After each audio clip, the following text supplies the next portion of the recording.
तो चलिए दोस्तों शुरू करते हैं जनरल नॉलेज के मोस्ट इंपोर्टेंट क्वेश्चन के बारे में। हमारा पहला सवाल है, प्रकाश संश्लेषण का प्रथम स्थिर यौगिक कौन सा है। पूछा गया है कि प्रकाश संश्लेषण का प्रथम स्थिर यौगिक कौन सा है दोस्तों। तो यहाँ पर राइट आंसर होगा फास्फोग्लिसरिक अम्ल होगा। यहाँ पर राइट आंसर होगा फास्फोग्लिसरिक अम्ल होगा। नेक्स्ट क्वेश्चन दोस्तों हमारे यहाँ पर राइजोम क्या है। पूछा गया है कि राइजोम क्या है। तो दोस्तों याद रखना राइजोम क्या है। राइजोम एक प्रकार का तना होता है। यहाँ पर राइट आंसर होगा राइजोम क्या है, तो एक प्रकार का तना होता है।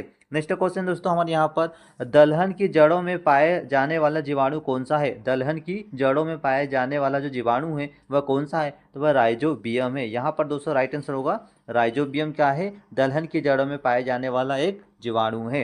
नेक्स्ट क्वेश्चन दोस्तों हमारे यहाँ पर पौधे नाइट्रोजन किस रूप में ग्रहण करते हैं। पौधे नाइट्रोजन किस रूप में ग्रहण करते हैं, तो वह नाइट्रेट के रूप में करते हैं। याद रखना पौधे नाइट्रोजन का ग्रहण किस रूप में करते हैं, तो वह नाइट्रेट के रूप में करते हैं। नेक्स्ट क्वेश्चन दोस्तों हमारे यहाँ पर जल एवं खनिज लवणों का संचालन कैसे होता है। जल एवं खनिज लवणों का जो संचालन है वह किस प्रकार से होता है, तो वह जाइलम के द्वारा होता है। राइट आंसर होगा जाइलम। नेक्स्ट क्वेश्चन है, पौधे में खाद्य पदार्थ पहुंचता है। पौधे में खाद्य पदार्थ कैसे पहुंचता है, तो वह फ्लोएम के कारण पहुंचता है। याद रखना पौधे में जो खाद्य पदार्थ का पहुंचना किस कारण होता है, तो वह फ्लोएम के कारण होता है। नेक्स्ट क्वेश्चन दोस्तों हमारे यहाँ पर तने की वृद्धि दर मापने का यंत्र क्या कहलाता है। तने की वृद्धि दर मापने वाला यंत्र क्या कहलाता है, तो यहाँ पर राइट आंसर होगा ऑक्जेनोमीटर। याद रखना दोस्तों तने की वृद्धि दर मापने वाला जो यंत्र होता है वह क्या कहलाता है, तो वह ऑक्जेनोमीटर कहलाता है। नेक्स्ट क्वेश्चन है हमारे यहाँ पर आत्महत्या की थैली कहलाती है। आत्महत्या की थैली किसे कहते हैं, तो लाइसोसोम को कहते हैं। याद रखना दोस्तों लाइसोसोम को क्या कहते हैं, आत्महत्या की थैली कहते हैं। ऑप्शन नंबर बी यहाँ पर राइट आंसर होगा। नेक्स्ट क्वेश्चन दोस्तों हमारे यहाँ पर लाइसोसोम की खोज किसने की थी। पूछा गया है कि लाइसोसोम की खोज किसने की थी, तो डी डुबे ने। याद रखना दोस्तों डी डुबे ने लाइसोसोम की खोज की थी। यहाँ पर right answer option number A. Next question दोस्तों हमारे यहाँ पर प्रोटीन की फैक्ट्री किसे कहते हैं। प्रोटीन की फैक्ट्री किसे कहते हैं, तो दोस्तों याद रखना प्रोटीन की जो फैक्ट्री वो राइबोसोम को कहते हैं। राइबोसोम को क्या कहते हैं, प्रोटीन की फैक्ट्री कहते हैं। ऑप्शन नंबर बी यहाँ पर राइट आंसर होगा। नेक्स्ट क्वेश्चन दोस्तों हमारे यहाँ पर प्रोटीन संश्लेषण होता है। पूछा गया है कि प्रोटीन संश्लेषण होता है, तो यहाँ पर राइट आंसर होगा राइबोसोम में। प्रोटीन संश्लेषण कहाँ पर होता है, तो वह राइबोसोम में प्रोटीन का संश्लेषण होता है। नेक्स्ट क्वेश्चन दोस्तों हमारे यहाँ पर डीएनए की खोज किसने की थी। पूछा गया है कि डीएनए की खोज किसने की थी, तो दोस्तों यहाँ पर राइट आंसर होगा डीएनए की जो खोज है वो वाटसन और क्रिक ने की थी। याद रखना डीएनए की जो खोज है दोस्तों वह किसने की थी, वाटसन और क्रिक ने डीएनए की खोज की थी। नेक्स्ट क्वेश्चन है हमारा यहाँ पर डीएनए संश्लेषण का प्रतिपादन किसने किया। डीएनए संश्लेषण का प्रतिपादन किसने किया था, तो कानबर्ग ने किया था। याद रखना दोस्तों डीएनए संश्लेषण का जो प्रतिपादन है वो किसने किया था, तो कानबर्ग ने किया था। नेक्स्ट क्वेश्चन है दोस्तों हमारे यहाँ पर डीएनए और आरएनए क्या है। पूछा गया है कि डीएनए और आरएनए क्या है, तो यह एक न्यूक्लिक अम्ल है। याद रखना डीएनए और आरएनए क्या है दोस्तों, तो एक प्रकार के न्यूक्लिक अम्ल होते हैं। नेक्स्ट क्वेश्चन दोस्तों हमारे यहाँ पर डीएनए का क्रियात्मक खंड क्या होता है। डीएनए का जो क्रियात्मक खंड होता है वह क्या होता है, तो वह जीन होता है। यहाँ पर राइट आंसर होगा जीन होता है। नेक्स्ट क्वेश्चन दोस्तों हमारे यहाँ पर डबल हेलिक्स मॉडल किसने दिया था। डबल हेलिक्स जो मॉडल है वह किसने दिया था, तो वाटसन एवं क्रिक ने दिया था। याद रखना दोस्तों डबल हेलिक्स मॉडल किसने दिया था, तो वाटसन और क्रिक ने डबल हेलिक्स मॉडल दिया था। नेक्स्ट क्वेश्चन दोस्तों हमारे यहाँ पर डीएनए की इकाई क्या है। डीएनए की इकाई क्या है, तो न्यूक्लियोटाइड्स। याद रखना डीएनए की इकाई क्या है, न्यूक्लियोटाइड्स है। याद रखना ये मोस्ट इंपोर्टेंट क्वेश्चन है। पूछा जाता है कि डीएनए की इकाई क्या है, कई बार एग्जाम में पूछा है ये क्वेश्चन, तो यहाँ पर राइट आंसर होगा न्यूक्लियोटाइड्स कहलाता है।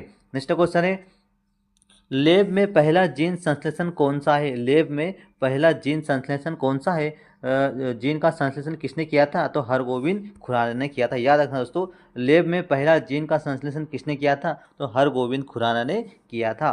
नेक्स्ट क्वेश्चन है दोस्तों हमारे यहाँ पर पुरुष व स्त्री का जीन का संगठन होता है। पुरुष व स्त्री के जीन संगठन है, तो यहाँ पर एक्स वाई व एक्स एक्स होते हैं। ऑप्शन नंबर सी यहाँ पर दोस्तों राइट आंसर होगा। नेक्स्ट क्वेश्चन है लड़का पिता से पाता है। लड़का जो है वो पिता से क्या पाता है, तो 22 प्लस वाई पाता है। 22 प्लस वाई पाता है। नेक्स्ट क्वेश्चन दोस्तों हमारे यहाँ पर बच्चे का लिंग निर्धारित होता है। पूछा गया है कि बच्चे का लिंग निर्धारित होता है तो पिता के गुणसूत्र से होता है। यहाँ पर राइट आंसर होगा बच्चे का जो लिंग निर्धारण होता है वो पिता के गुणसूत्र से होता है।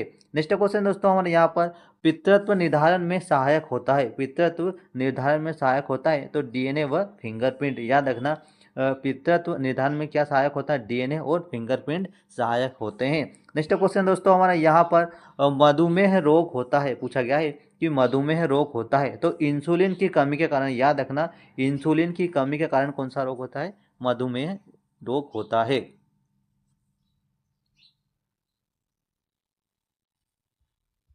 नेक्स्ट क्वेश्चन दोस्तों हमारा इंसुलिन की खोज किसने की थी, पूछा गया है कि इंसुलिन की खोज किसने की थी। तो दोस्तों याद रखना बेटिंग एवं वेस्ट ने, याद रखना दोस्तों इंसुलिन की खोज किसने की थी, बेटिंग एवं वेस्ट ने इंसुलिन की खोज की थी। नेक्स्ट क्वेश्चन है दोस्तों हमारा इंसुलिन बनता है, इंसुलिन किससे बनता है, तो अग्न्याशय में इंसुलिन बनता है। इंसुलिन कहाँ बनता है, तो यह अग्न्याशय में इंसुलिन बनता है।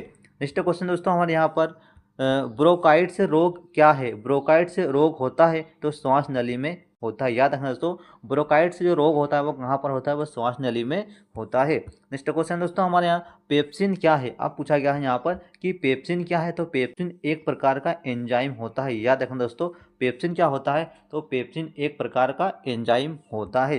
नेक्स्ट क्वेश्चन दोस्तों हमारे यहाँ पर दूध में कौन सा विटामिन नहीं होता है, दूध में कौन सा विटामिन नहीं होता है, तो दोस्तों याद रखना दूध में विटामिन सी नहीं होता, ऑप्शन नंबर सी यहाँ पर होगा। और यहाँ पर क्या पूछा है कि दूध में कौन सा विटामिन नहीं होगा, तो विटामिन जो सी है वह दूध में नहीं पाया जाता है। नेक्स्ट क्वेश्चन दोस्तों हमारे यहाँ पर टॉक्सिक क्या है, टॉक्सिक क्या है यहाँ पर, तो दोस्तों टॉक्सिक जो है वो एक जहरीला पदार्थ होता है, टॉक्सिक क्या है, एक जहरीला पदार्थ होता है। नेक्स्ट क्वेश्चन है प्लाज्मोडियम परजीवी है, पूछा गया है कि प्लाज्मोडियम परजीवी है तो एक मलेरिया का परजीवी होता है। याद रखना प्लाज्मोडियम परजीवी है मलेरिया का। नेक्स्ट क्वेश्चन दोस्तों हमारे यहाँ पर मलेरिया का वाहक कौन है, मलेरिया का वाहक कौन है, तो मादा एनोफिलीज मच्छर। याद रखना मादा एनोफिलीज मच्छर मलेरिया का वाहक होता है। नेक्स्ट क्वेश्चन है मलेरिया रोग प्रभावित करने वाला अंग कौन सा, मलेरिया किस प्रकार मलेरिया जो रोग है वो मानव शरीर के किस अंग को प्रभावित करता है, तो वह तिल्ली या पिल्हा को प्रभावित करता है। नेक्स्ट क्वेश्चन दोस्तों हमारे यहाँ पर मानव मूत्र में उत्सर्जन होता है, मानव मूत्र में क्या उत्सर्जन होता है, तो विटामिन सी होता है। नेक्स्ट क्वेश्चन दोस्तों हमारे यहाँ पर मूत्र का पीएच मान कितना होता है, पूछा गया कि मूत्र का पीएच मान कितना होता है, तो 6 होता है। यहाँ पर राइट आंसर होगा option number C. Next question दोस्तों हमारे यहाँ पर मूत्र का पीला रंग किसके कारण होता है, मूत्र का जो पीला रंग है वह किसके कारण होता है, तो यूरोक्रोम के कारण होता है। यहाँ पर राइट आंसर होगा यूरोक्रोम के कारण होता है। नेक्स्ट क्वेश्चन दोस्तों हमारे यहाँ पर मेंढक के हृदय होते हैं, मेंढक में कितने हृदय होते हैं, तो 3 भाग होते हैं। मेंढक के हृदय में कितने भाग होते हैं, तो 3 भाग होते हैं। यहाँ पर राइट आंसर होगा दोस्तों कि मेंढक के हृदय में कितने भाग होते हैं, तो 3 भाग होते हैं। नेक्स्ट क्वेश्चन दोस्तों हमारे यहाँ पर मनुष्य के हृदय में, मनुष्य के हृदय में कितने प्रकोष्ठ होते हैं, 3, 5, 2 या फिर 4, तो दोस्तों याद रखना मनुष्य के हृदय में 4 प्रकोष्ठ होते हैं। ऑप्शन नंबर डी यहाँ पर राइट आंसर होगा। नेक्स्ट क्वेश्चन है दोस्तों हमारे यहाँ पर मानव शरीर में जल की मात्रा होती है, मानव शरीर में जल की मात्रा होती है, तो याद रखना दोस्तों मानव शरीर में जल की मात्रा 65 से 80% होती है। ऑप्शन नंबर सी यहाँ पर सही होगा, मानव शरीर में जल की मात्रा 65 से 80% होती है। नेक्स्ट क्वेश्चन दोस्तों यहाँ हमारे यहाँ पर शरीर में सर्वाधिक पाया जाने वाला तत्व कौन सा है, शरीर में सर्वाधिक पाया जाने वाला तत्व कौन सा है, तो यहाँ पर ऑक्सीजन राइट आंसर होगा। याद रखना दोस्तों शरीर में सर्वाधिक पाए जाने वाला तत्व कौन सा है, तो यह ऑक्सीजन है। नेक्स्ट क्वेश्चन दोस्तों हमारा यहाँ पर मानव शरीर का सामान्य तापमान कितना होता है, मानव शरीर का सामान्य तापमान कितना होता है, तो यहाँ पर राइट आंसर होगा 98.6 फ़ारेनहाइट और या फिर 37 डिग्री सेल्सियस में। याद रखना सेल्सियस में पूछा जाता है तो 37 डिग्री सेल्सियस और फ़ारेनहाइट में पूछा जाता है तो 98.6 फ़ारेनहाइट मानव शरीर का सामान्य तापमान होता है।